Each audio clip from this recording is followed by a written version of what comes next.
Welcome back to another episode of the More Than Outdoors podcast, the podcast where we talk about the people, places, and passions that drive Maine's outdoor recreation economy. As always, one of your co-hosts, Austin French. And I'm Sam Andrews. And we have kind of a cool returning guest today. For those of you that, for whatever reason, haven't listened yet to some of our Maine Outdoor Economy Summit mini episodes, our guest, Sam Shirley, today jumping on with us, was one of those. And we even said during the summit, hey, just a heads up, this might be a foreshadow that these are going to be some full episodes we're going to be doing throughout the year. So glad we're able to get that on here. And Sam, thank you so much for being able to jump on again. I'm going to try my best to direct my questions with eye contact today, since I am hanging out with two Sams. But speaking of that, Sam, where are we today? Oh gosh, my favorite question. Powder Hill Trail System, right? No. Powderhouse Hill. Powderhouse Hill Trail System. Again, this is our second episode in a row that we're back here. Yeah, it's true. And we're hanging out with this beautiful tree. What kind of tree is this, Sam? Maple. I knew you would know. A beautiful maple tree in kind of a grove tucked off the trail, similar to what we did last time. Yeah. And I'm sad that we couldn't actually get to the huts for this episode, because that would have been really special to get out there.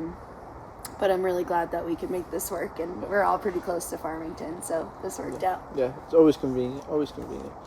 Sam, for anybody who maybe hadn't listened to the last episode, maybe just quick intro, like who you are, what you do, who you do it for. Yeah, well, thanks for having me on, guys, again. I'm Sam Shirley. I'm the Youth and Community Program Manager at Maine Huts Trails out of Kingfield. So what I do is it's a small nonprofit, so we all do a lot of things, but my primary focus is youth groups, community organizations, kind of group visits in general to the huts, as well as partnership building with other organizations. I do some guided trips, all sorts of different things for Maine Huts Trails. Cool, very cool. You wear all of the hats. Pretty much. Anytime you work in a nonprofit, that's the name of the game, right? Just there's a lot of stuff that has to get done, and there's usually only so many people that can decide to wear the hats at one given time. So Right. So cool. We'd like to start the episode every time with just like everybody has their own kind of path in terms of how they've ended up in the outdoor rec industry. And again, you talked about this a little bit, but how did you end up in the outdoor rec space in the first place? Yeah, well, absolutely. I've always loved being outside. I grew up in the Merrimack Valley region of Massachusetts, but I spent every summer up here in Maine, kind of my whole life. Our family has a place up near Baxter State Park on Shin Pond, so that was kind of our go-to place in the summertime. Really, as a kid, hiking, mountain biking, mostly downhill skiing then. I joined the Boy Scouts. And as soon as I got my driver's license in high school, I was up in the mountains of New Hampshire and Maine every chance I got. So it's kind of a natural progression that when I was looking for where to go to college, I applied for a bunch of schools up here in Maine. Ultimately, it landed at UMF right here in Farmington, studying outdoor recreation business administration. So moving up here and living up here kind of opened up a whole new world, especially of winter activities. I got really into cross-country skiing, which the opportunities for in Massachusetts these days are rather limited. So I still do downhill skiing. I worked at Black Mountain for a while in college over in Rumford, and I did alpine operations in college at UMF. But yeah, I do a lot of cross-country skiing in the winter now, especially working at a cross-country ski area. And I've always been really passionate about getting people outside, showing people new places, and discovering new places myself. So, I love to get out and explore the state and all the areas around it. Cool. Sam is definitely one of the most frequented trail users I know in this area. Like anytime I go on all trails, there's a comment from Sam about what to look out for, and it just seems like you're on an adventure every weekend, or going Nordic skiing or hiking, and I really admire that you get after it. And I feel like that's something that Maine Huts Trails, or just working in the outdoors for a nonprofit, kind of encourages. you're living the mission and getting outside as much as possible for yourself, but able to kind of like share that passion with others, which is really awesome. Yeah, absolutely. I mean, it's super fun exploring new places, and it also helps you introduce new places to other people when you kind of have a whole kind of library of places you can pull from to either show people around to or recommend to them. So yeah, I've kind of been working on doing all the trails in western and central Maine. There's definitely a few sections that I haven't gotten to of hiking trails, but definitely a majority of trails, western Maine and central Maine, I've checked out. Always Cool. trying to find new ones too. And how are you keeping track of all of that? Not as well as I could be. It's a series of Sharpie lines on one map. So it's more for the experience. Yeah. I've never really been a big like list guy. I've never been like motivated by like 100 highest 4,000 footers list. Yeah. I hike hikes when I want to hike hikes and get around to all of them eventually, hopefully. Yeah, and we met mountain biking actually the same time I met Christina, which is really funny, at the Maine Outdoor Economy Summit, mountain biking in Bethel. And I remember you came up to me and we were chatting about kind of what we did and how we should work together. So it's kind of cool to be full circle, and then obviously like we're all UMF Orba alum, which is pretty awesome too. So It's amazing how far we are spread throughout this state, you know what I mean? And in all the little nooks and crannies, right? Like, we all know that, like, the outdoor industry is massive in terms of just the scope that kind of falls into it. And it's been cool as we've been kind of doing these episodes and talking with more and more people, like, getting to really see how far that network goes. It's really, really awesome. absolutely. I'm curious if, like, I've been fortunate enough to go see like Flagstaff Hut, and I love going Nordic skiing out there, and then, you know, Nordic skiing across the lake and getting soup and a grilled cheese. But I'm curious if you could share a little bit about like what are the huts for those who maybe haven't been able to experience it. And it's not really a hut, is it? No, they're pretty big. The brand's always kind of been Maine Huts and Trails.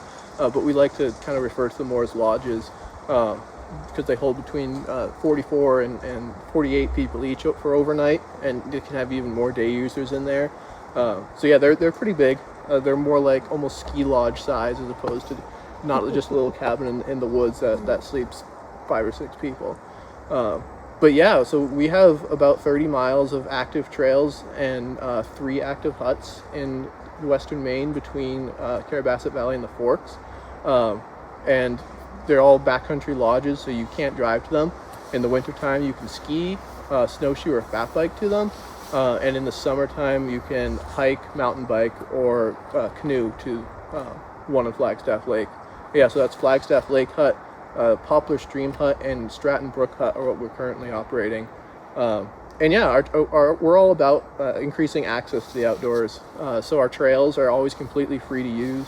It's free to go stop in to a hut and warm up and even get some coffee or tea, fill up your water bottle, use the bathroom, etc. And then we offer those overnight opportunities too for those who want to spend a little more time out there in the winter time or the summertime too. We've been expanding our summertime offering. So yeah, we're all about getting people outside, really creating a community out in the backcountry of western Maine. It's been cool to kind of, because I've been working with you all now for a while, and hearing more and more, like every time I feel like we have a conversation, like you, me, Wolf, whoever else decides to jump in, it's really cool to continuously watch the, like, what's the new wrinkle that you guys are trying to bring into the equation, right? Like you just talked about, like trying to find more ways to expand on the summer operation side, which is so interesting, right? Because the average person like myself, I would not think that the winter was the busiest time for you guys, right? Like I would think, oh, duh, like as people are like navigating their way through the valley during the summer, like I bet you that's like a great sort of like excursion to get away and do the overnight thing. But then when you guys started talking about like some of the data of like, hey, like here's what we see in the wintertime compared to the summer, it was really, really impressive. You know, and I mean the fact that you guys have 30 miles of trail infrastructure, right? Like that's no small feat. Like that I'm sure you could talk for days about the amount of effort that it takes to manage a sizable like land plot like that, you know. Yeah, and it's like you mentioned Wolf Tone, our executive director. He's great, and he's great at letting us kind of like experiment with some of these new ideas and offerings to see where they go. So yeah, we're always trying to try something new, tweak our operations a little bit, create some new offering. But yeah, like you mentioned, there is a lot of seasonality to it, and winter has definitely been our bread and butter. Our winter season is about 3 months long, whereas our summer season's almost 6 months long. But winter is still the time that's where people travel for the experience. People come from all over to do that hut-to-hut winter experience, and that's kind of what we've been really known for. And on the summertime, we've been figuring out what to do with that.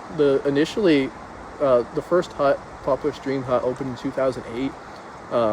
And initially, the kind of structure was, we were doing the same thing all year round, providing meals, kind of individual bunk room lodging. But yeah, winter was so much busier than the summer. And after kind of the pandemic kind of forced Maine Huts Trails to rethink its operations model, that's when we decided that we're going to keep that kind of full service model in the winter time and tweak what we do in the summer. And that's how our youth and community program came about, which is really all about getting youth groups outside, especially schools, scout groups, summer camps, other community organizations, especially those who might be at a disadvantage in terms of access to the outdoors. There might be financial barriers, transportation barriers, etc. So we've been really focusing on that kind of high mission impact work for the summertime, and that's what I do is try to connect with those groups and help find them funding to be able to come out and have trips with us. That's really cool. What do you like? What's your hunch on like why there was such an imbalance, right? I know you guys are doing more and more on the summertime, but like, what do you feel like was the thing that was like, well, yeah, we just have like, you know, a massive increase in the wintertime compared to the summer. Was there anything you guys noticed that like was going on? Or?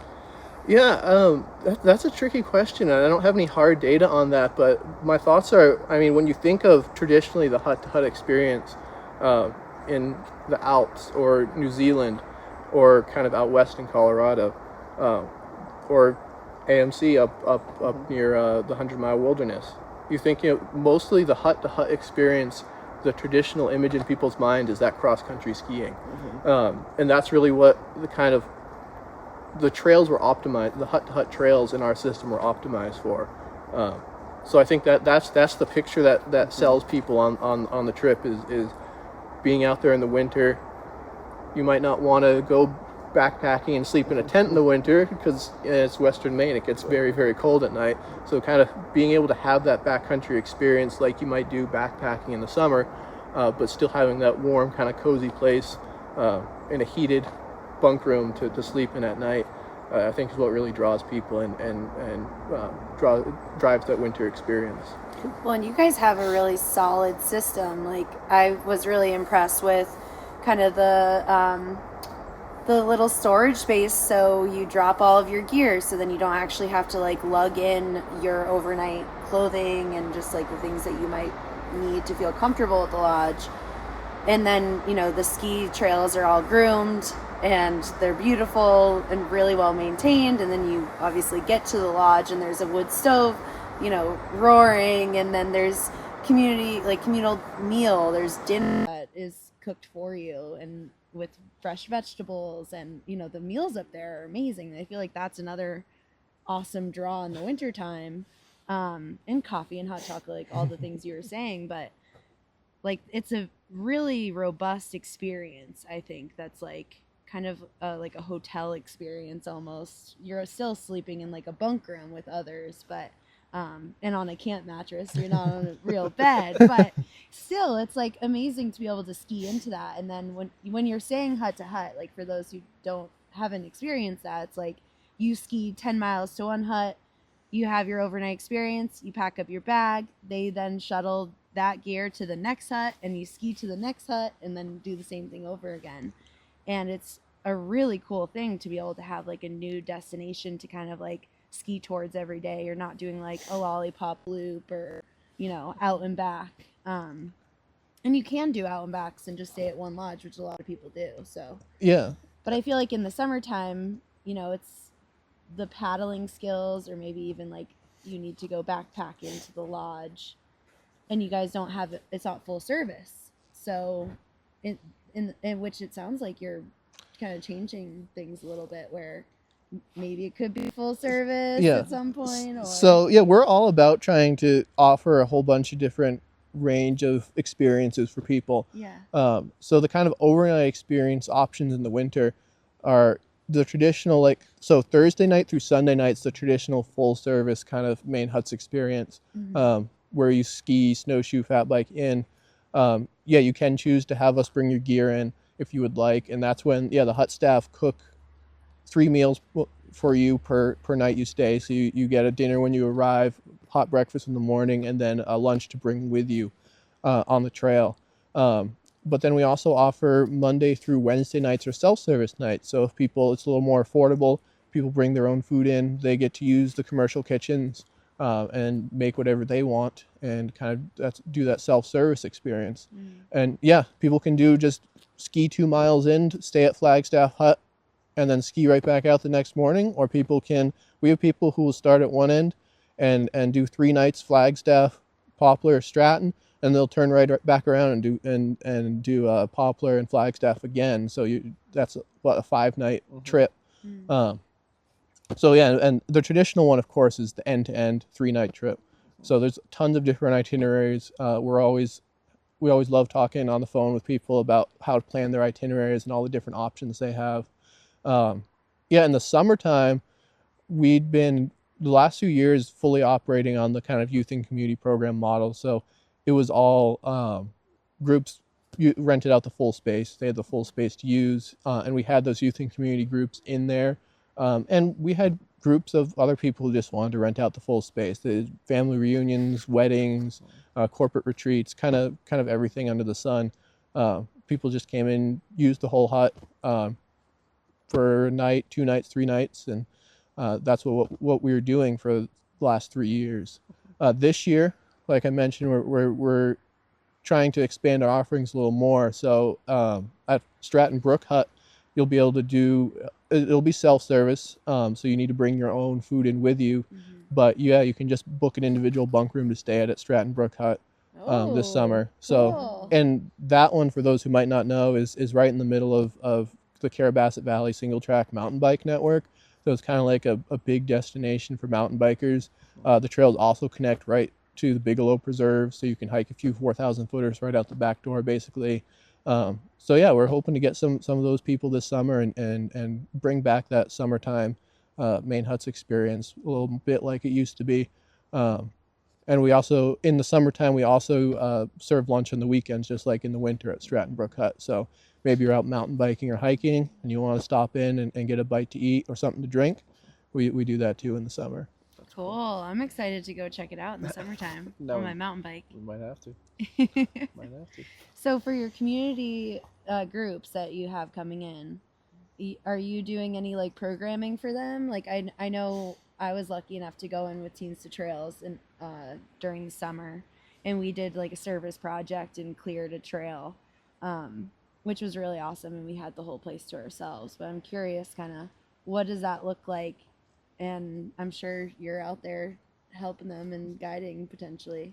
Yeah, I love getting out there with the school groups whenever I'm able to. It's always great seeing the kids be out there in the woods and being able to experience the Flagstaff Lake area, especially.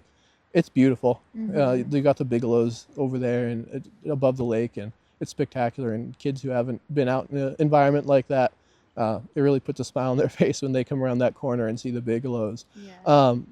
But yeah, mostly what we do in the summer is we provide the space, and the groups do most of their own programming.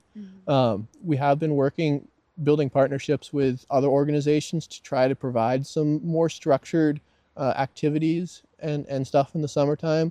So Skowhegan Outdoors is one organization that we've been building some really good partnerships with. But yeah, mostly we provide the space. The group comes in, does their own thing. Sometimes we help them out with doing a service project or a little kind of nature walk or learn a canoe lesson, something like that. You mentioned Teens to Trails. We're really excited this spring to have the Teens to Trails Middle School camp out at Flagstaff Lake Hut. Yay, that's awesome. Yeah, so we're super excited to have them. Teens to Trails is a great partner and organization. That's going to be at the end of May, so we're really looking forward to that. That's great. I didn't know about that. Was I'm that happy to was hear that the same event that we did the marketing shoot for, or was that a different event? What was the thing we did No, at that's- Adventure Bash? That's a high school camp out. Oh, okay. Yeah, the middle school camp out got rained out last year, so we always kind of struggle with that weekend. Having the lodge will be amazing for them. Yeah. And just like what an awesome opportunity for those students. That'll be really cool. Yeah. So Sam, I'm curious, right? You know, you talked about the 30 miles of trail that you have under sort of the Maine Huts umbrella, and all of that is in like a pretty rural portion of not just Maine, but even in Franklin County, right? So how do you explain the role that an organization like Maine Huts Trails plays when you're talking about these like very rural communities that you find yourself calling home? Yeah, there's a lot of different levels to that, and that's one thing we've really been trying to embrace is our community partners and impact. So at kind of the highest level, especially in the wintertime, people coming in from oftentimes from southern Maine, from other states, sometimes from other countries, beyond their stay with us, they're doing other things in the local economy. In the wintertime, we have a free guided trip series on Saturdays, and although those are just free day trips for us, people coming up and going on those trips with us are always telling us about where they stayed in Kingfield or Carrabassett Valley the night before. They ask us where they want to go out to eat after the trip. So the people that are coming from other places and using our trails and huts are also patronizing a lot of other local businesses, which is really great to see having that impact. And then as far as direct impact, we've been trying to do what we can to increase community involvement at Maine Huts Trails. So one example being that free guide trip series, local community members can come out and check out our trails with a guide completely free of charge. The trails are always open for locals to use. And when we're focusing on trying to get schools out in the summer, we really focus on local schools and trying to provide the opportunity for any local school that wants to come out at either a very low rate or work with local businesses to come out for no charge. So we have some Stratton School, Mount Abram High School, Spruce Mountain High School, and Carrabeck have all been schools that have come to us over the last few years, all real ultra local schools. And it's great to see those kids kind of out in their own backyard in a way, but a lot of those kids don't get out in the woods. So just trying to bring those local youth out and experience our trail system is one of the things we're really passionate about. And it's great to see the local businesses step up and help provide some support and funding to get those local kids out in the woods. Yeah, it's amazing to see all the work that you guys do around that, because it's like, you know, I think unfortunately the assumption always is, oh well, like those kids live there, so of course they use all of the outdoor amenities that are available to them, and it's like, no, unfortunately sometimes they're like the lowest level of participants, right? Because even though they're within the community, if you still don't have the structure around you that is telling you that that's an option, you don't know to use it, right? And so I love that you guys have really been diving in head first on that side, because it's, you know, those are the people that are going to be the innovators that find ways to create some level of, you know, economic stimulus in their rural community at some point, right? Because if they have that much larger of a connection with that community, is that the thing that now tells them like, okay, I don't have to leave my hometown to go do whatever I was going to do for my career. Like, can I come back and work in that space, and or like, am I starting my own business? Like, and I think that's been one of the really cool things in watching, like, connecting it to kind of goal 3 and 4 on the roadmap side is like, as outdoor rec is becoming increasingly more of a space that communities are using to say, this is an economic driver for us. It's the programming that you guys are doing that's getting these kids falling in love with all that the outdoors has to offer to us. And then that's something that hopefully resonates into 1,000 other things that's gonna that is gonna happen somewhere down the line in their lives. Just huge kudos to you guys, because I know it's a lot of work. There's a lot of logistics that go into all of that. So there are a lot of logistics, especially on the schools end. It's really great to see the support from the staff and teachers within the schools for getting the kids out there, and how much of their own kind of personal resources they'll sometimes put into these experiences for the kids, and seeing them come back year after year is really great to see them grow, and both like personally and just as a person outside and socially. Stratton School is a real small school right in the village of Stratton, not far at all from our huts, and they bring almost 50 kids out every year, and they come back year after year. So the older kids end up leading the trips, which is really cool to see. The teachers, the chaperones are there, but they're just kind of stepping back and letting it happen unless they really need to step in. But those kids who have been to the huts 3, 4, some even 5 times, being able to lead the younger students throughout the experience is such a great thing to see them grow as leaders, and knowing that beyond school, beyond their experience at Maine Huts Trails, they'll step up in the community and really help support the economy in the future. That's awesome. Well, and what a great opportunity for them to learn lifelong habits of wellness, and having that connection to the outdoors, and like having a leadership opportunity. Like those things just like follow you through life, and what a great skill set to be teaching them through outdoor recreation, which is my favorite way to learn those skills. Absolutely. Well, last question for you, Sam, and I love thinking big, and I know that in our last conversation you were talking a bit more about like what could happen for Maine Huts Trails in the future. And so I'm just thinking if you could share a bit more about the 10 to 15 year goal for Maine Huts Trails and what that would look like. Yeah, absolutely. There's a few kind of different layers to that. In terms of, let's start with like physical infrastructure. Like I mentioned, we currently have about 30 miles of active trails and 3 lodges. We have another 20 miles of trails and 1 more lodge that's currently inactive and has been since 2019. So that's Grand Falls Hut, which is closer to the Forks along the Dead River. That's our next kind of like really big goal is getting that back online. There's been a lot of setbacks along the way, including energy storage system that needs replacement because it's completely off grid. So any energy that's generated by the solar array there needs to be stored in the batteries, and those aren't cheap. And then also in 2023, we had 3 big floods, and a lot of the trails heading out to Grand Falls are in a floodplain.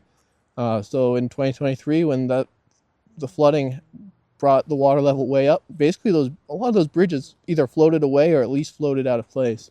So there's a lot of work that needs to be done out there. But just this fall, we received a Maine Trails Program grant, which will kind of start us in the right direction of being able to revitalize the trails out to the hut, and get that hut back online. We're not completely sure what that experience is going to look like yet. Obviously, we want to be able to get all the public out there, as well as youth and maybe more Kennebec Valley, Somerset County youth that are a little closer to that area. It's a really popular area with fishermen and whitewater rafters. So there's a lot of great opportunities out there, and we're really excited to start construction this summer on the first stages of being able to reopen the trails to the hut and the hut itself. So definitely stay tuned to our social media, our website, and we'll continue to provide updates as that kind of construction and planning progresses around Grand Falls Hut. And we're always looking for people to help us out, volunteer. So feel free to reach out if you have any particular areas of interest with trail work or anything else to help us along the way. Besides that physical infrastructure, partnership building is a huge one that I've really been trying to take on these last few years and expand our partnerships to help offer more opportunities to the community. I mentioned Skowhegan Outdoors already. They're an amazing partner, doing all sorts of great stuff with them. We've offered a bunch of trips throughout this winter with them, day ski trips mostly. We'll stay tuned for this summer. We may be offering some kind of guided overnight experiences with Skowhegan Outdoors as well, Nice. which would be a pretty cool opportunity for people who want to do that guided trip, but also stay overnight and get that kind of full Maine Huts experience.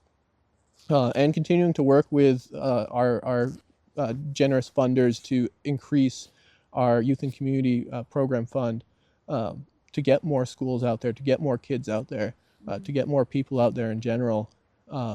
So we've really been looking at what the barriers are of what's stopping people, anyone, any group from coming and visiting us, and how we might be able to help break down those barriers.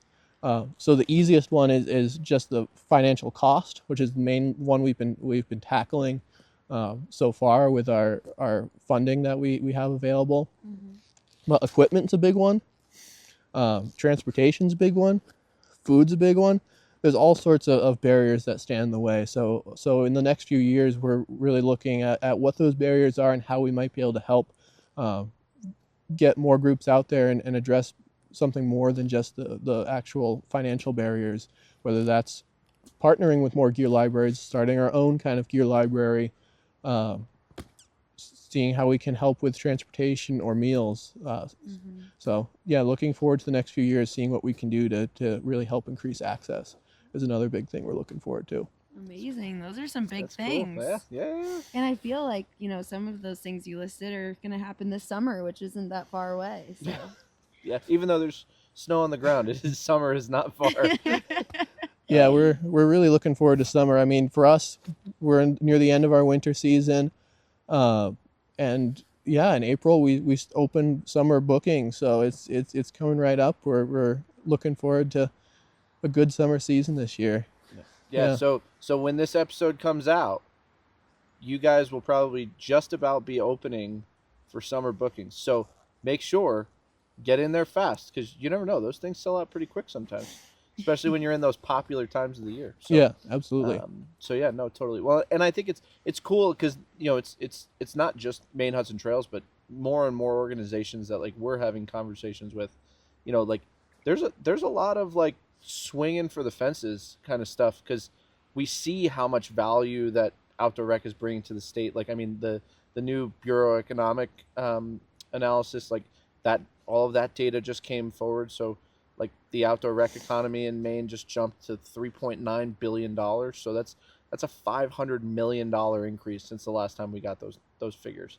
So like that's amazing to see, and then go, okay, how is that now helping all of the big planning that's happening in this space? As we continue to see this thing grow, right? So that I think is going to be really, really awesome, and I can't wait to watch you guys continue to grow in that space. I would love to see Grand Falls get back open. Yeah, I think. Oh my God, I would love to go out there again. I think a lot of people are really looking forward to that, myself included. It's probably the besides what are the trail conditions, it's probably the number one question we get. And I have to mention the canoe program too, in terms of partnerships that UMF, Skowhegan Outdoors is involved in. We're really looking forward this summer to hosting some students in the canoe program. It's kind of a workforce development program to get our next kind of generation of outdoor industry leaders. Yeah, no, I was super excited to see because Amber has done so much work in terms of putting all of that together. And when I saw you guys on the like training modules map thing that she shared with me, I was like, oh, that's awesome. That's a great partner to be able to just talk about, like, because I mean, like, trail infrastructure is a huge thing, and like, I mean, I'm sure you could talk about this for an entire additional episode, right? But like, you're not just slapping trails anywhere. Like, there's a lot of science behind it, you know, and so making people aware of that, and aware that that's like, there's career opportunities in that space if you can build up your level of understanding and get some experience. Like, I mean, there's only so many people in the state that are there to design and build trails, and so it was great when I saw you on the list. I'm so excited for that program to start in June. Coming up quick. It is coming up quick, but I'm really, really excited, and I hope that allows us an opportunity to really look at the connection between workforce development and a university, looking at that in a very different way.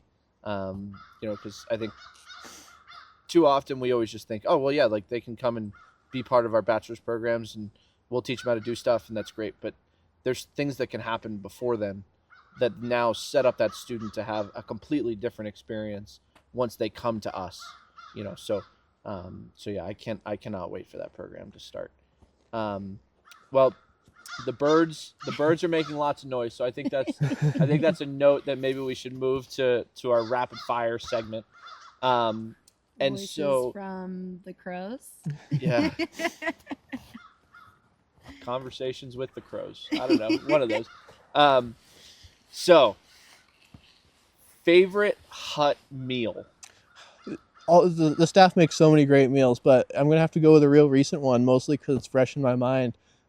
We did a guided ski last weekend, and the staff at Poplar made a really, really good spicy chicken fried rice. Nothing too fancy, but really good. Yeah, It hits the spot when it needs to, man. I respect that. So you travel all over Western Maine to experience new outdoor places, and I'm curious if there's a spot that you go back to. there's so many spots I go back to, but I like the under the radar places, and I'm going to choose one that I'm sure you've never heard of, and most of your listeners probably haven't ever heard of. Stony Brook Canyon on Wyman, right near Wyman Lake, kind of northwest of Bingham. Really, really cool spot that very few people know about. Ooh, sharing your secrets with us. Sam's like, I'll put one of my spots on blast. I have 85 others that you will never find. Yeah, truly. So I'm curious, you know, when we're looking at the trail infrastructure side, like, if you had to kind of pick how you would describe that to someone, of like all of the things that go into that, how do you boil it down into like one sentence when you guys are thinking about making trails and adding trails and all of that kind of stuff? How do you boil it down into like one sentence? Yeah, it's all about creating something for everyone. So not just trails for advanced hikers, not just trails for beginner skiers. Looking at our trails and seeing what aren't we covering, who aren't we serving well, and creating new trails for them. Cool. I like that. Is there a trail that everyone should experience at least once? Yes. I'm gonna go a little under the radar, not as much under the radar, but this is one of my favorite sections of trail anywhere, and that's going to be the section of the Appalachian Trail over Saddleback Junior. The section of the Appalachian Trail from Orbiton Stream to Saddleback Junior feels super remote. You got a little bit of everything. You got mature forest, mountain streams, waterfalls, and then spectacular above treeline views on Saddleback Junior, and a lot less busy than kind of surrounding mountains. You know who to talk to if you need it. Yeah, I was going to say, your plan. DMs are going to blow up when we tag you in this Instagram post. All right, so last one, and you get a little more leeway with this one. Don't feel like you got to rush through it. But if someone listening right now decided to try a hut trip for the first time, and maybe they're going to do it this year, like they're going to sign up when this episode comes out and they're going to figure out that it's live. what do you hope that experience gives them? Yeah, I would just say embrace the experience. If you can, do all that you can. Stay at the hut, have meals at the hut, experience the surrounding trails, the landscape, the camaraderie of the other guests that'll be staying there with you. There's the exploration part of Maine Huts and Trails, getting out in the trails, seeing the landscape, and then there's also the social aspect back at the huts, which is what you don't necessarily get a lot of if you just go backpacking and stay at a little cabin or in a tent somewhere. It's a really social environment. You eat meals with people you never met before, but who are like-minded in the fact that they love being outside and love recreating. Talk to our staff. The hut crew at the huts have really cool life experiences. They come from all different backgrounds. They're almost always super interesting to talk to. So just, get out there, really embrace the experience, and make it all you can make it. Cool. Wow. Cool. Maine Huts and Trails is really lucky to have you, Sam. Yep. You're a great spokesperson for them, and it's been really cool to kind of see your passion shine through and how you talk about this organization and just the things that you care about. And yeah, grateful for you to be on this podcast. Thank you for making the time. Yeah, you're welcome. Thanks for having me. Totally. And one of these times we will actually get out to the hut. Yeah, Absolutely. we'll have to have another episode. Yeah, like once we know that Grand Falls is open. I was gonna say a little project update. Like Yeah. once we, yeah. And we'll get out there. We'll go to Grand Falls. Oh yeah. That will probably be the most remote podcast episode that we've done if we did that. Yeah. If you really think about it. Today, of course. I think this summer might open up some Yeah, doors for us. we might test out some spots. Well, yeah, thank you again so much for being on the podcast, Sam, and we will make sure all of the social media handles and the websites and all the extra links that will all be in the show notes. So, folks, please make sure you go and check them out because they're doing some really cool things and they have some amazing places for you to experience with them. But with that being said, until next time, we'll see you outside. See you outside. See you outside.